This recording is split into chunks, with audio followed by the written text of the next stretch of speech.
झोपड़े के द्वार पर बाप और बेटा दोनों एक बुझे हुए अलाव के सामने चुपचाप बैठे हुए हैं और अंदर बेटे की जवान बीवी बुधिया प्रसव वेदना में पछाड़ खा रही थी। रह रहकर उसके मुंह से ऐसी दिल हिला देने वाली आवाज निकलती थी कि दोनों कलेजा थाम लेते थे। जाड़ों की रात थी, प्रकृति सन्नाटे में डूबी हुई, सारा गांव अंधकार में ले हो गया था। कीसू ने कहा, मालूम होता है बचेगी नहीं, सारा दिन दौड़ते हो गया, जा देख तो आ। माधव चिढ़कर बोला, मरना ही है तो जल्दी मर क्यों नहीं जाती? देखकर क्या करूं, तू बड़ा बेदर्द है बे। साल भर जिसके साथ सुख चैन से रहा, उसी के साथ इतनी बेवफाई। तो मुझसे तो उसका तड़पना और हाथ पांव पटकना नहीं देखा जाता। चमारों का कुनबा था और सारे गांव में बदनाम। कीसू एक दिन काम करता तो 3 दिन आराम। माधव इतना काम चोर था कि 8 घंटे काम करता तो घंटे भर चिलम पीता। इसलिए उन्हें कहीं मजदूरी नहीं मिलती थी। घर में मुट्ठी भर भी अनाज मौजूद हो तो उनके लिए काम करने की कसम थी। जब 2-4 फाके हो जाते तो घीसू पेड़ पर चढ़कर लकड़ियां तोड़ लाता और माधव बाजार से बेच लाता। और जब तक वह पैसे रहते, दोनों इधर उधर मारे मारे फिरते। जब फाके की नौबत आ जाती तो फिर लकड़ियां तोड़ते या मजदूरी तलाश करते। गांव में काम की कमी न थी। किसानों का गांव था, मेहनती आदमी के लिए 50 काम थे। मगर इन दोनों को उसी वक्त बुलाते जब 2 आदमियों से एक का काम पाकर भी संतोष कर लेने के सिवा और कोई चारा न होता। अगर दोनों साधु होते तो उन्हें संतोष और धैर्य के लिए संयम और नियम की जरूरत न होती। ये तो इनकी प्रकृति थी, विचित्र जीवन था इनका। घर में मिट्टी के 2-4 बर्तन के सिवा कोई संपत्ति नहीं। फटे चिथड़ों से अपनी नग्नता को ढांके हुए जिए जाते थे। संसार की चिंताओं से मुक्त, तर्ज से लदे हुए, गालियां भी खाते, मार भी खाते, मगर कोई भी गम नहीं। दीन इतने की वसूली की बिल्कुल आशा न रहने पर भी लोग इन्हें कुछ न कुछ कर्ज दे देते थे। मटर, आलू की फसल में दूसरों के खेतों से मटर या आलू उखाड़ लाते और भून भान कर खा लेते या 10-5 ऊख उखाड़ लाते और रात को चूसते। घीसू ने इसी आकाश वृत्ति से 60 साल की उम्र काट दी और माधव भी सपूत बेटे की तरह बाप ही के पद चिन्हों पर चल रहा था, बल्कि उसका नाम और भी उजागर कर रहा था। इस वक्त भी दोनों अलाव के सामने बैठकर आलू भून रहे थे, जो कि किसी के खेत से खोद लाए थे। घीसू की स्त्री का तो बहुत दिन हुए देहांत हो गया था। माधव का ब्याह पिछले साल हुआ था। जब से यह औरत आई थी, उसने इस खानदान में व्यवस्था की नींव डाली थी और इन दोनों बेगैरतों का दोजख भरती रहती थी। जब से वह आई, ये दोनों और भी आरामतलब हो गए थे, बल्कि कुछ अकड़ने भी लगे थे।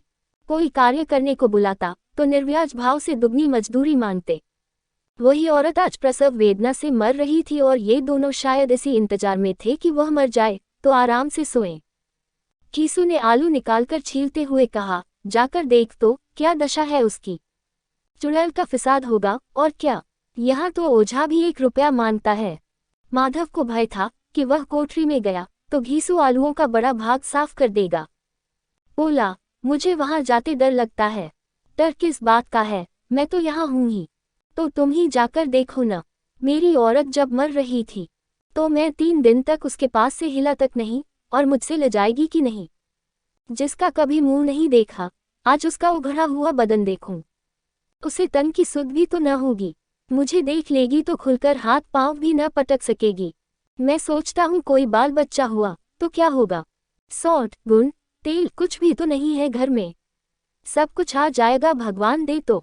जो लोग अभी पैसा नहीं दे रहे हैं, वही कल बुलाकर रुपये देंगे। मेरे 9 लड़के हुए, घर में कभी कुछ न था, मगर भगवान ने किसी न किसी तरह बेड़ा पार ही लगाया। जिस समाज में रात दिन मेहनत करने वालों की हालत उनकी हालत से कुछ बहुत अच्छी न थी, और किसानों के मुकाबले में वे लोग जो किसानों की दुर्बलताओं से लाभ उठाना जानते थे, कहीं ज्यादा संपन्न थे, वहां इस तरह की मनोवृत्ति पैदा हो जाना कोई अचरज की बात न थी।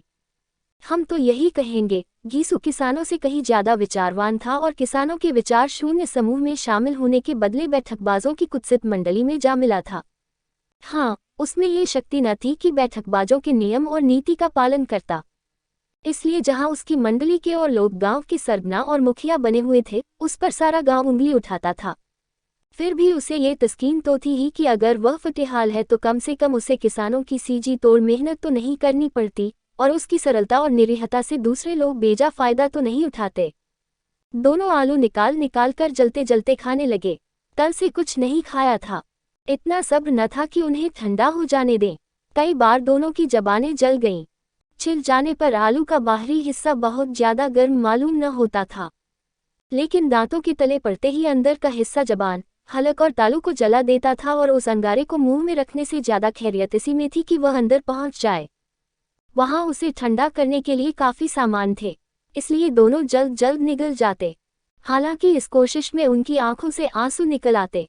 कीसू को उस वक्त ठाकुर की बारात याद आई जिसमें 20 साल पहले वह गया था। उस दावत में उसे जो तृप्ति मिली थी वह उसके जीवन में एक याद रखने लायक बात थी और आज भी उसकी याद ताज़ा थी। बोला, वह भोज नहीं भूलता। तब से फिर उस तरह का खाना और भरपेट नहीं मिला। लड़की वालों ने सबको भरपेट पूरियां खिलाई थी, सबको, छोटे बड़े सबने पूरियां खाई और असली घी की चटनी, रायता, 3 तरह के सूखे साग, एक रसेदार तरकारी, दही, चटनी, रायता। अब क्या बताऊं कि उस भोज में क्या स्वाद मिला। कोई रोक टोक नहीं थी, जो चीज चाहो मांगो, जितना चाहो खाओ।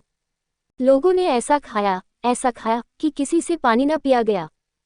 मगर परोसने वाले हैं कि पत्तल में गर्म गर्म गोल गोल सुवासित कचौड़ियां डाल देते हैं। मना करते हैं कि नहीं चाहिए, पत्तल पर हाथ से रोके हुए हैं, मगर वह है कि दिए जाते हैं। और जब सबने मुंह धो लिया तो पान इलायची भी मिली, मगर मुझे पान लेने की कहाँ सुध थी। खड़ा हुआ न जाता था, चटपट जाकर अपने कंबल पर लेट गया। ऐसा दिल दरियाव था वह ठाकुर। माधव ने इन पदार्थों का मन ही मन मजा लेते हुए कहा, अब हमें कोई ऐसा भोज नहीं खिलाता। अब कोई क्या खिलाएगा, वह जमाना दूसरा था। अब तो सबको किफायती सूझती है। शादी ब्याह में मत खर्च करो, क्रियाकर्म में मत खर्च करो। पूछो, गरीबों का माल बटोर कर कहाँ रखोगे। बटोरने में तो कमी नहीं है, हाँ, खर्च में किफायत सूझती है। तुमने 20 पूरियां खाई होंगी, 20 से ज्यादा खाई थी। मैं 50 खा जाता, 50 से कम मैंने न खाई होंगी। अच्छा पट्टा था, तू तो मेरा आधा भी नहीं है। आलू खाकर दोनों ने पानी पिया और वहीं अलाव के सामने अपनी धोतियां उठकर पांव पेट में डाले सो रहे, जैसे 2 बड़े बड़े अजगर गेंदुलियां मारे पड़े हों। और बुधिया अभी तक कराह रही थी। सवेरे माधव ने कोठरी में जाकर देखा तो उसकी स्त्री ठंडी हो गई थी। उसके मुंह पर मक्खियां भिनक रही थीं, पथराई हुई आंखें ऊपर टंगी हुई थीं, सारी देह धूल से लथपथ हो रही थी। उसके पेट में बच्चा मर गया था। माधव भागा हुआ घीसू के पास आया। फिर दोनों जोर जोर से हाय हाय करने लगे और छाती पीटने लगे। पड़ोस वालों ने ये रोना धोना सुना तो दौड़े हुए आए और पुरानी मर्यादा के अनुसार इन अभागों को समझाने लगे, मगर ज्यादा रोने पीटने का अवसर न था। कफन और लकई की फिक्र करनी थी, पर घर में तो पैसा इस तरह गायब था कि जैसे चील के घोंसले में मांस। बाप बेटे रोते हुए गांव के जमींदार के पास गए। वह इन दोनों की सूरत से नफरत करते थे। कई बार इन्हें अपने हाथों पीट चुके थे चोरी करने के लिए, वादे पर काम पर न आने के लिए। पूछा, क्या है बे घिसुआ, रोता क्यों है? अब तो तू कहीं दिखाई भी नहीं देता। मालूम होता है इस गांव में रहना नहीं चाहता। घीसू ने जमीन पर सिर रखकर आंखों में आंसू भरे हुए कहा, सरकार, बड़ी विपत्ति में हूँ। माधव की घरवाली रात को गुजर गई।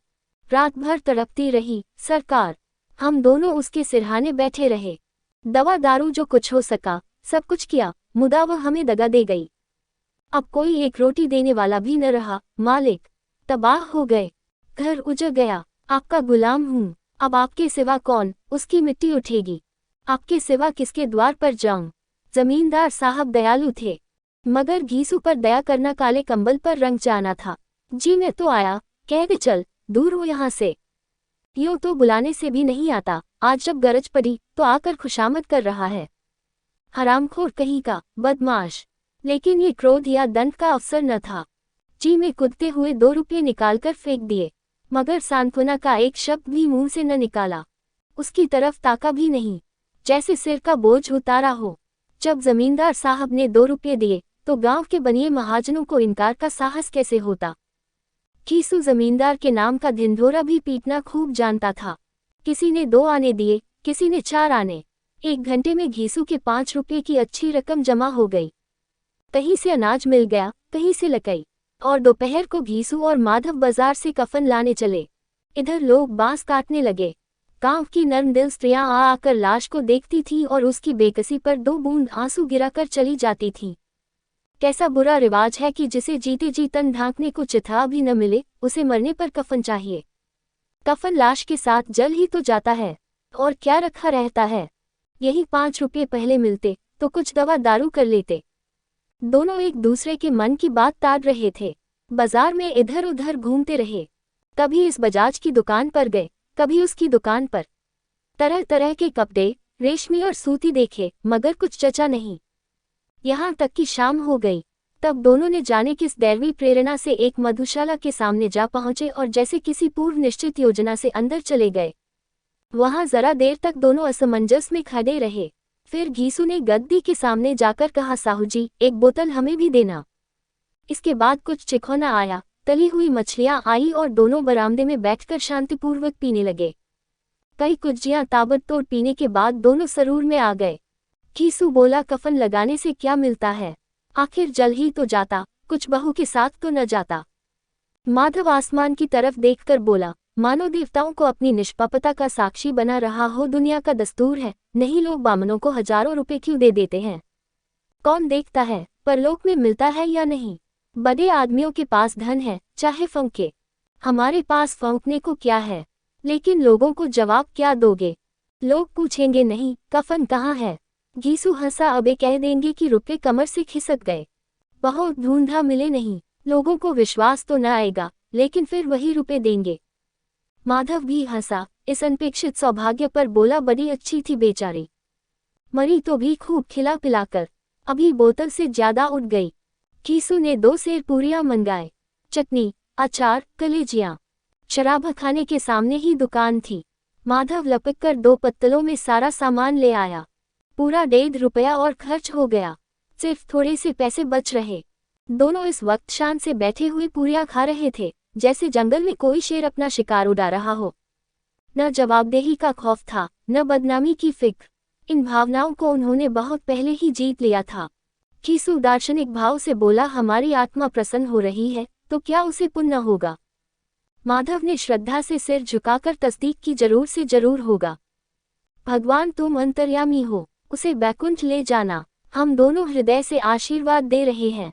आज जो भोजन मिला वह कभी उम्र भर न मिला था। एक क्षण के बाद माधव के मन में एक शंका जागी। बोला, क्यों दादा, हम लोग भी तो एक न दिन वहां जाएंगे ही। घीसू ने इस भोले भाले सवाल का कुछ उत्तर न दिया। वह परलोक की बातें सोचकर इस आनंद में बाधा न डालना चाहता था। जो वहां वह हम लोगों से पूछे कि तुमने कफन क्यों नहीं दिया तो क्या कहेंगे। कहेंगे तुम्हारा सिर। पूछेगी तो जरूर, तू जानता है कि उसे कफन न मिलेगा। तू मुझे ऐसा गधा समझता है। 60 साल क्या दुनिया में घास खोदता रहा हूँ, उसको कफन मिलेगा और इससे बहुत अच्छा मिलेगा। माधव को विश्वास न आया। बोला, कौन देगा, रुपये तो तुमने चट कर दिए, वह तो मुझसे पूछेगी। उसकी मांग में सिंदूर तो मैंने ही डाला था। घीसू गरम होकर बोला, मैं कहता हूँ उसे कफन मिलेगा, तू मानता क्यों नहीं। कौन देगा, बताते क्यों नहीं। वही लोग देंगे जिन्होंने इस बार दिया। हाँ, आपके रुपये हमारे हाथ न आएंगे। जो जो अंधेरा बढ़ता था और सितारों की चमक तेज होती थी, मधुशाला की रौनक भी बती जाती थी। कोई गाता था, कोई डींग मारता था, कोई अपने संगी के गले लिपटा जाता था, कोई अपने दोस्त के मुंह से कुल्हाड़ लगाए देता था। वहां के वातावरण में सरूर था, हवा में नशा। कितने तो यहाँ आकर एक चुल्लू में मस्त हो जाते। शराब से ज्यादा वहां की हवा उन पर नशा करती थी, जीवन की बाधाएं खींच लेती थी, और कुछ देर के लिए वे भूल जाते थे कि वे जीते हैं या मरते हैं, या न जीते हैं न मरते हैं। और ये दोनों बाप बेटा अब भी मजे ले लेकर चुस्कियां ले रहे थे। सबकी निगाहें इनकी ओर जमी हुई थीं। दोनों कितने भाग्य के बली हैं। पूरी बोतल बीच में है। भरपेट खाकर माधव ने बची हुई पूरियों का पत्तल उठाकर एक भिखारी को दे दिया, जो खड़ा इनकी ओर भूखी आंखों से देख रहा था। और देने के गौरव, आनंद और उल्लास का उसने अपने जीवन में पहली बार अनुभव किया। घीसू ने कहा, ले जा, खूब खा और आशीर्वाद दे। जिसकी कमाई है वह तो मर गई, पर तेरा आशीर्वाद उसे जरूर पहुंचेगा। रोए रोए से आशीर्वाद दे, बड़ी गाढ़ी कमाई के पैसे हैं। माधव ने फिर आसमान की तरफ देखकर कहा, वह वैकुंठ में जाएगी दादा, वह वैकुंठ की रानी बनेगी। घीसू खड़ा हो गया और जैसे उल्लास की लहरों में तैरता हुआ बोला, हाँ बेटा, वैकुंठ में जाएगी। किसी को सताया नहीं, किसी को दबाया नहीं, मरते मरते हमारी जिंदगी को सबसे बड़ी लालसा पूरी कर गई। वह न वैकुंठ में जाएगी तो क्या ये मोटे मोटे लोग जाएंगे, जो गरीबों को दोनों हाथों से लूटते हैं और अपने पाप को धोने के लिए गंगा में नहाते हैं और मंदिरों में जल चढ़ाते हैं। श्रद्धालुता का ये रंग तुरंत ही बदल गया। अस्थिरता नशे की खासियत है। तू ख और निराशा का दौरा हुआ। माधव बोला, मगर दादा, बेचारी ने जिंदगी में बड़ा दुख भोगा। कितना दुख झेल कर मरी। वह आंखों पर हाथ रखकर रोने लगा, चीखे मार मार कर। कीसू ने समझाया, क्यों रोता है बेटा, खुश हो कि वह माया जाल से मुक्त हो गई, जंजाल से छूट गई। बड़ी भाग्यवान थी जो इतनी जल्द माया मोह के बंधन तोड़ दिए। और दोनों खड़े होकर गाने लगे, ठगिनी क्यों नैना झमकावे, ठगिनी। फिर दोनों नाचने लगे, उछले भी, कूदे भी, गिरे भी, मटके भी, भाव भी बनाए, अभिनय भी किए और आखिर नशे से बदमस्त होकर वहीं गिर पड़े।